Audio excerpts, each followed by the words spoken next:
소개 말씀 감사합니다. 저는 학교에서는 내분비학을 전공한 의사입니다. 그래서 주로 당뇨나 갑상선과 같은 호르몬 질환의 이상을 보는 의사이고요. 또 한편으로는 오늘 주제가 되는 통일의학, 그래서 통일의학 협동 과정에서 학생들을 또 가르치고 있습니다. 근데 통일의학이 노벨상이 될 수 있을까? 이런 생각을 해보실 수 있는데, 노벨상 그러면 어떤 생각이 드세요? 1등상이다. 뭐 상금을 많이 받을 것 같다. 근데 사실 그 이상의 가치가 있는 거죠. 그래서 노벨상을 받았다라는 거는 인류의 건강에 기여할 수 있는 뭔가 가치 있는 일을 만들어냈다, 이렇게 이해할 수 있을 것 같고요. 그러니까 사실은 굉장히 큰 영광이 될 수 있는 상이죠. 저는 이제 제가 연구자로서의 갖는 생각도 그렇고 저희 후학들에게도 꼭 그렇게 얘기를 합니다. 좋은 연구자가 뭐냐? 뭐 좋은 연구 만들어내고 좋은 논문 쓰고 그래서 인정받고 승진하고 명예 얻고, 물론 그것도 중요합니다. 그런데 진짜 좋은 연구자는 환자들의 고통과 아픔을 상상하는 능력을 갖는 거다. 그래야 그 문제를 해결하면서 좋은 연구 결과가 나올 수 있고, 그게 환자들에게 적용이 될 때 환자들의 건강, 행복한 삶에 기여할 수 있는 거고, 그게 크게 보면은 인류 건강에 기여할 수 있는 게 되겠죠. 그래서 이런 자세가 저는 노벨상을 받기 위해서도 사실은 가장 기본적으로 가져야 되는 기초적인 마음 자세라는 생각을 해봅니다. 근데 분단의 역사가 사실은 여기 계신 분들 한 명도 비켜갈 수 없는, 모두에게 사실은 연결되고 영향을 준 그런 역사이고요. 한마디로 얘기하면 고통이었다라고 얘기를 할 수 있습니다. 이거에 대해서 공감하세요? 네. 정말이요? 네. 여기는 다 통일에 대해서 좀 고민하신 분들이어서. 근데 잘 아시는 뭐 전쟁의 상인도 있고 여러 가지 내용들이 있지만, 저는 이제 지금도 지속되고 있는 영향들, 이게 전쟁 때, 한국 전쟁 때 몇 명이 사상당했는지 아세요? 500만 명이 사상당했어요. 그거 엄청난 거죠. 근데 그 죽고 죽이는 그 아비규환이 멀리 있었던 사람들 속에서만 이루어진 게 아니에요. 남북 간의 전쟁이기도 했지만 이념적으로 그것도 잘 모르는 사람들이 한 공동체 내에서 형님 동생 했던 사람들이 죽고 죽이는 일들이 벌어졌던 게 한국 전쟁이었거든요. 공동체가 파괴됐죠. 국가도 믿을 수 없고 이웃도 믿을 수 없고, 그럼 믿을 건 누구밖에 없어요? 자신밖에 없다, 내 가족밖에 없다 해서 사실은 극단적인 자기중심주의, 자기가족주의라는 좋지 못한 어떤 의미에서는 사상적 사조가 우리 민족 가운데 나타나게 된 것도 저는 전쟁의 유산이라고 생각하고요. 그런 아픔들을 경험하다 보니까 어때요? 나랑 생각이 다른 사람들을 용납 못해요. 그래서 지금도 우리 보면은 남남 갈등 심하다 그러잖아요. 이념 갈등, 중간이 없잖아요. 이런 것도 사실은 분단의 유산이라고 얘기할 수 있고요. 우리나라 군사비가 얼마나 되는지 아세요? 이제 50조가 됩니다. 그 50조 중에 한 20%만, 남북 관계가 좋아지면 군사비 많이 쓸 필요 없잖아요. 네. 그럼 20% 정도만 줄여서 의료비로 바꾸면 거의 무상 의료에 준한, 여러분 병원 가서 돈 안 내도 되는 일들이 가능해질 수 있는, 이게 실제 분단이 현재까지 진행 중인 현재 진행형의 고통의 유산이라고 얘기할 수 있죠. 근데 분단된 한반도를 저는 어떻게 생각하느냐, 중증 환자라는 생각을 해봐요. 그것도 1, 2년 된 환자가 아니에요.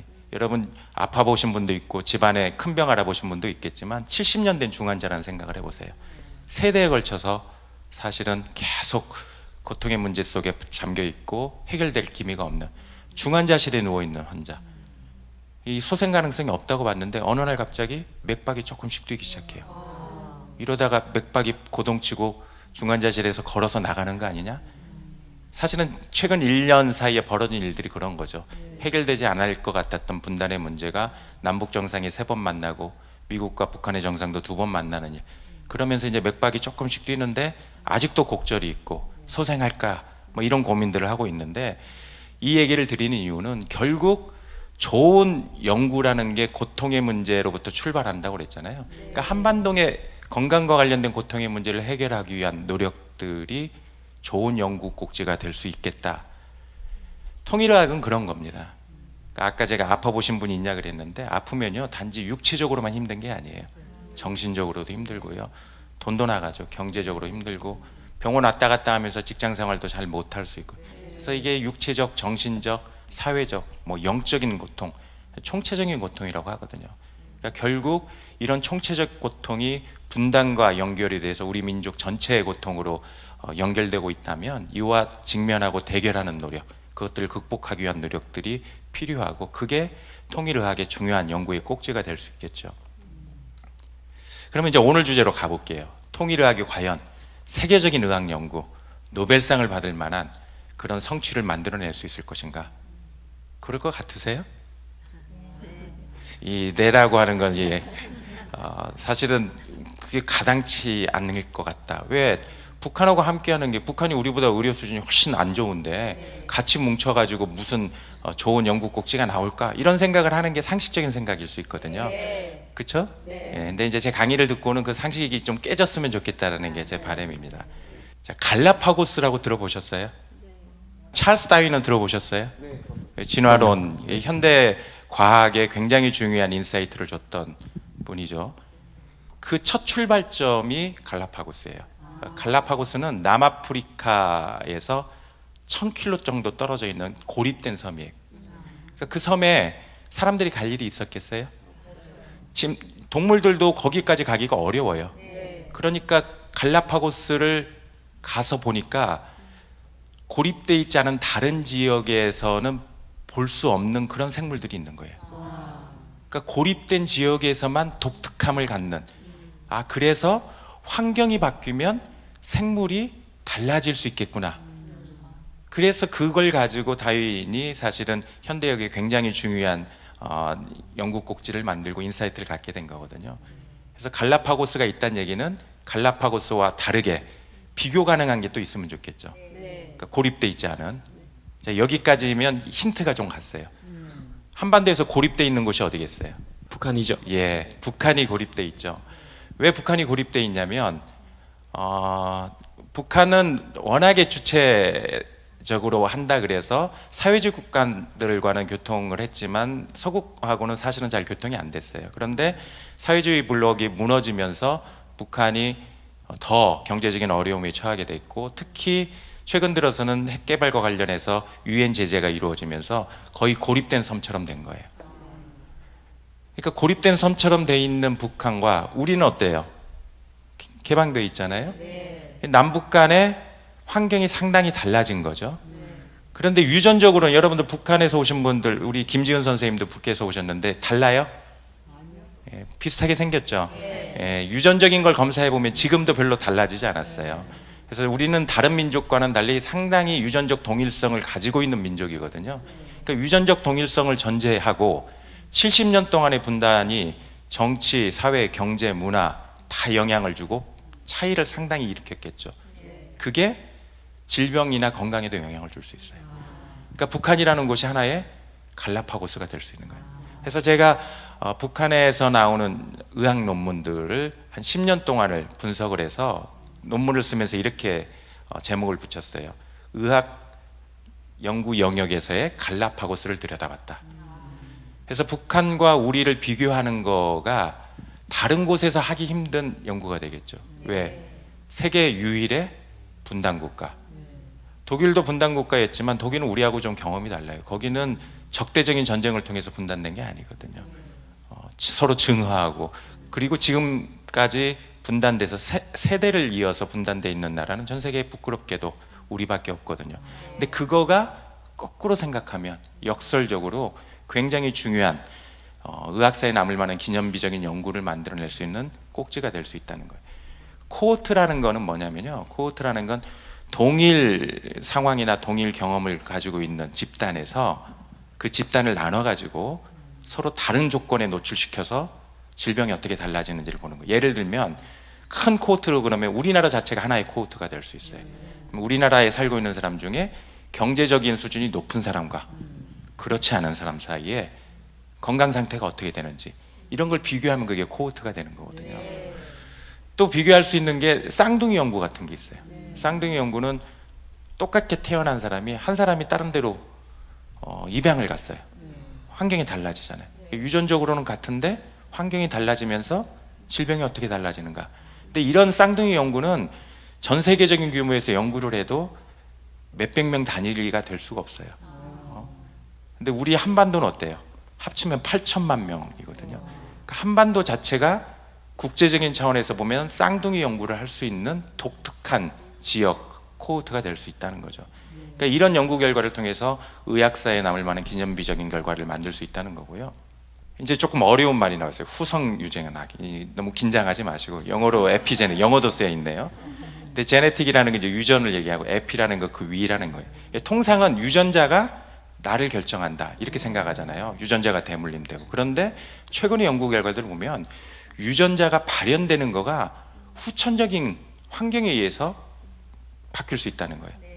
그러니까 엄마 뱃속에 있을 때 태아가 유전자는 받았지만 태아의 환경, 자궁에서 환경이 어떻게 되느냐에 따라서 예를 들어 엄마가 영양이 좋지 않거나 이렇게 되면 그 태아가 유전뿐만 아니라 후천적으로도 유전자의 발현에 영향을 받고 그 이후에 성인이 돼서 질병의 양상이 달라질 거고요. 그게 자기 자녀들한테도 대물리 된다는 거예요.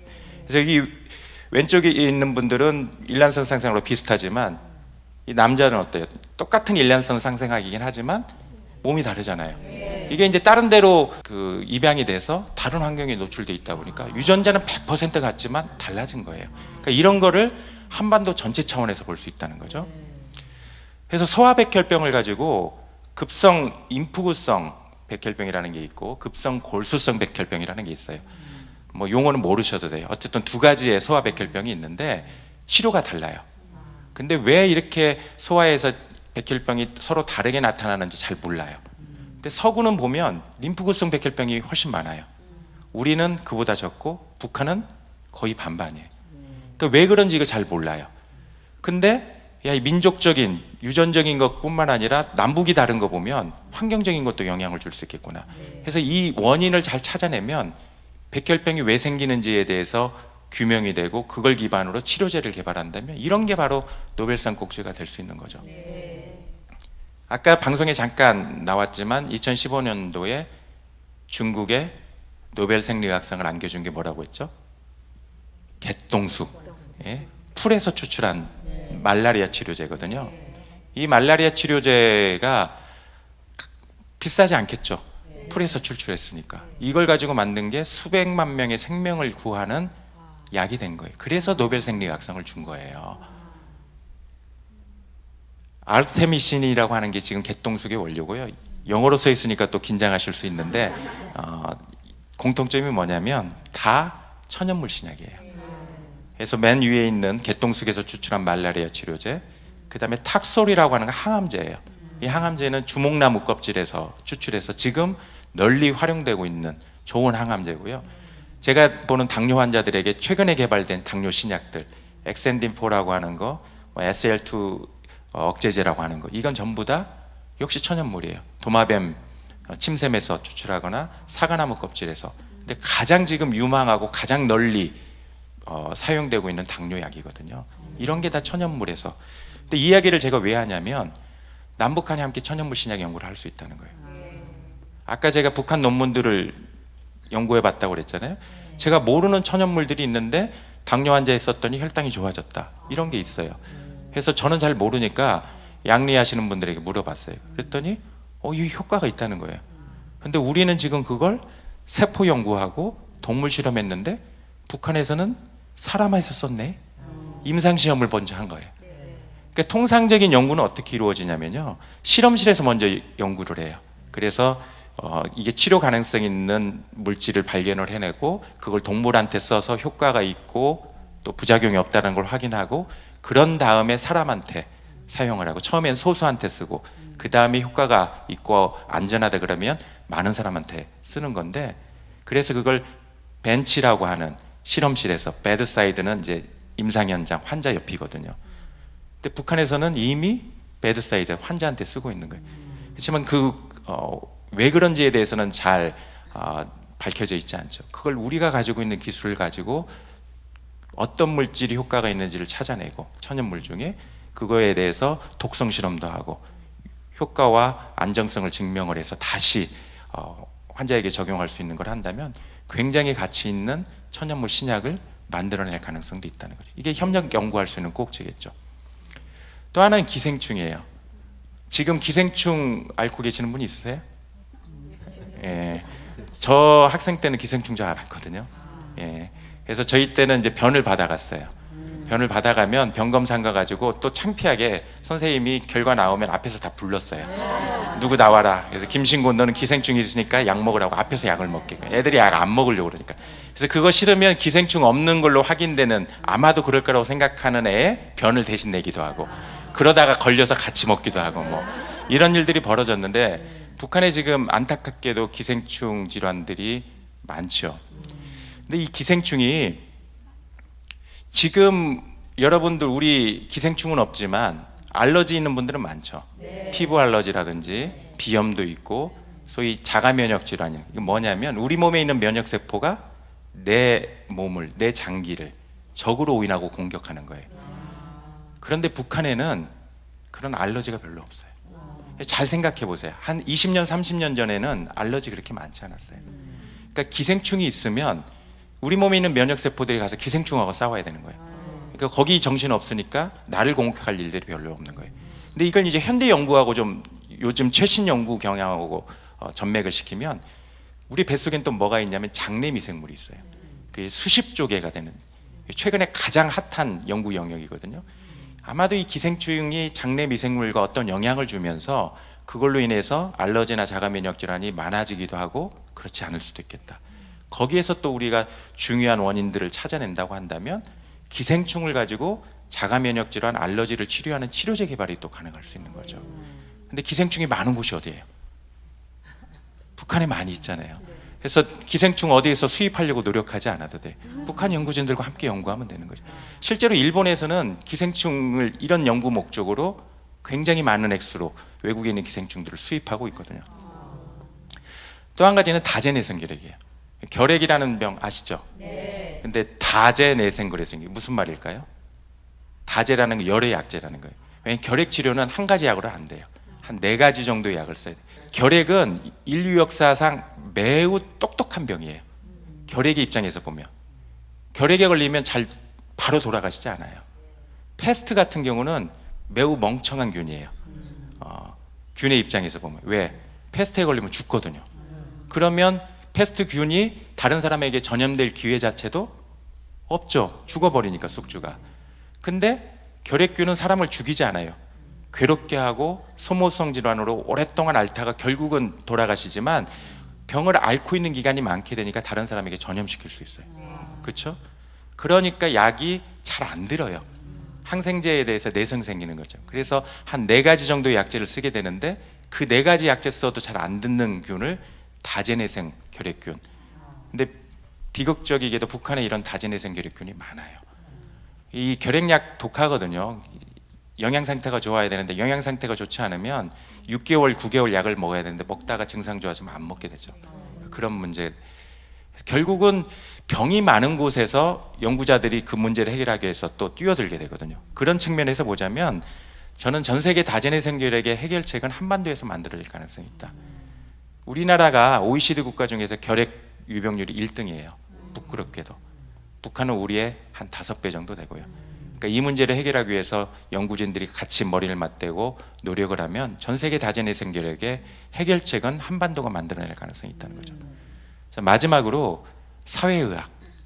뭐 의학이면 의학이지 무슨 사회, 이건 무슨 소리야 뭐. 사회 본다는 그런 사회가 아니고요. 아까 말씀 독일하고 전 다른 경험이라고 해요. 우리는 500만 명의 사상자를 주고 그 이후에 적대적인 갈등을 이어왔어요. 지금도 으르렁거리잖아요. 근데 이런 거가 만약에 평화와 화해로 간다. 그리고 해결이 돼서 하나의 공동체, 통일된 한반도로 간다. 그러면 인류 역사상 굉장한 일이 벌어진 거예요. 야, 500만 명씩이나 사상하고 죽고 죽였던 원수 같은 존재들이 그것도 70년 동안을 적대적으로 갈등하다가 평화와 화해로 간다? 그러면 전 세계 평화, 화해학의 교과서는 우리나라가 써야 돼요. 그리고 500만 명의 사상자가 결국 저희 가족 중에도 있지만 우리 친척 중에 다 있거든요. 그게 엄청난 트라우마로 가지고 있었을 텐데 이 트라우마를 집단적으로 극복하는 사례가 될 수 있다면 정신역동학에 있어서도 치유하는 데 있어 굉장히 중요한 실마리가 한반도에서 나올 수 있는 거죠. 여러분 마틴 루터 킹 아세요? 네. 마틴 루터 킹. 마틴 루터 킹은 웬만하면 다 아시는데, 그러면 마하트마 간디도 웬만한 사람 다 알아요. 그건 한국 사람 아니어도 전 세계 사람 웬만하면 다 알거든요. 왜 그렇게 했어요? 그게 엄청난 일을 만든, 이 평화적인 운동을 통해 가지고 세상을 바꾼 사람들 아니겠어요? 한반도가 그런 인구의 회자되는 곳이 저는 될 수도 있을 거란 생각을 합니다. 마지막 슬라이드인데 이걸 보면서 어떤 생각하세요? 아, 북한의 전력난이 심하구나 이런 생각할 수도 있지만 저는 이런 생각을 해봐요. 우리가 살고 있는 남한 땅이 고립된 섬처럼 보인다. 만약에 북한과 연결될 수 있다면 우리가 유라시아로 갈 수 있는 거죠. 대륙 세력과 해양 세력이 항상 갈등하는 그런 갈등의 진원지에서 평화와 화해의 진원지, 그리고 더 건강한 세상을 만드는 가치 있는 연구가 만들어지는 진원지가 한반도가 될 수도 있다.